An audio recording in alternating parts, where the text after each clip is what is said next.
कथा में कहा था कि आंख नहीं भी होगी तो भी भगवान मिल सकता है। शरीर का कोई इंद्रिय अगर खराब हो गई तो भी भगवान मिल सकता है। बस ये मन, ये चित्त, ये हृदय, ये दिल उस परमात्मा से लगा हुआ होना चाहिए। ये मन उस भगवान से लगा हुआ होना चाहिए। एक पत्र आया है, देखिए।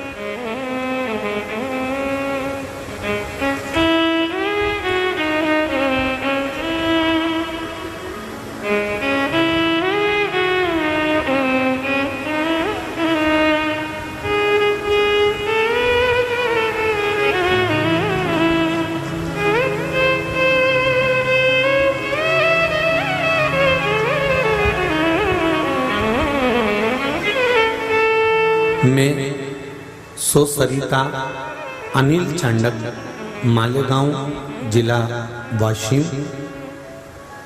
से कथा श्रवण करने आई हूँ। कहीं बैठी हो तो हाथ हिलाइएगा, जहाँ कहीं भी बैठी हो दोनों हाथ हिलाइएगा। मैं सरिता अनिल चांडक, मालेगांव जिला वाशिम। गुरुजी आपकी कथा को श्रवण तो हम पिछले कई दिनों से करते आ रहे हैं। मेरे बेटे का सीए का रिजल्ट जब भी आता था वो 2 या 3 नंबर से रह जाता था। आपकी कथा सुनी और पशुपति व्रत किया। पशुपति व्रत जब एक बार का पूरा हो गया और दूसरे ही पशुपति व्रत में भगवान भोलेनाथ ने सुन ली और मेरा बेटा सीए एग्जाम में उत्तीर्ण हो गया। मैं बाबा को धन्यवाद देने के लिए आई हूं। गुरुदेव, एक लोटा जल और एक बेलपत्र का क्या महत्व है वो समझ में आ गया। बेलपत्री पर शहद लगाकर चढ़ाकर जाने का महत्व है। कोई मुझसे पूछे तो मैं बताऊं कि उस बेलपत्री पर शहद लगाकर चढ़ाकर जाने से मेरा बेटा जो हर बार फेल हो रहा था, उत्तीर्ण नहीं हो पा रहा था सीए में, आज मेरा बेटा उत्तीर्ण हो गया। इसलिए मैं धोख लगाने के लिए आई हूं। उसका महत्व क्या है? उसकी महत्वता क्या है?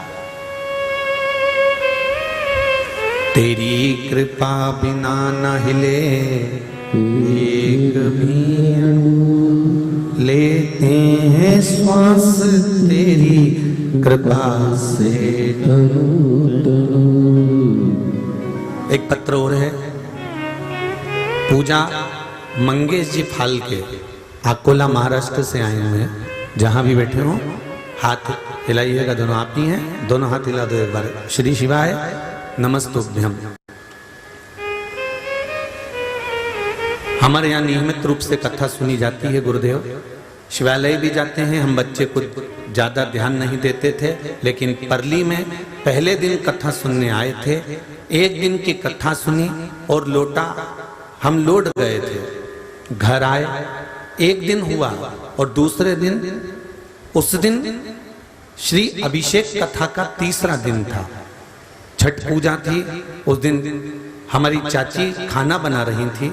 किचन में कुकर चढ़ाया और बर्तन साफ करने के लिए लग गई। कुकर चढ़ाए, कुछ मिनट हुए थे कि जोर की आवाज आई। आवाज इतने जोर की थी कि पूरे कॉलोनी में आवाज गई। आजू बाजू के घर वाइब्रेट हो गए। चाची वहीं कुकर के बाजू में ही खड़ी होकर चाची काम कर रही थी और मेरा बेटा भैयू बस कुछ सेकंड के लिए वहां पर खड़ा ही था।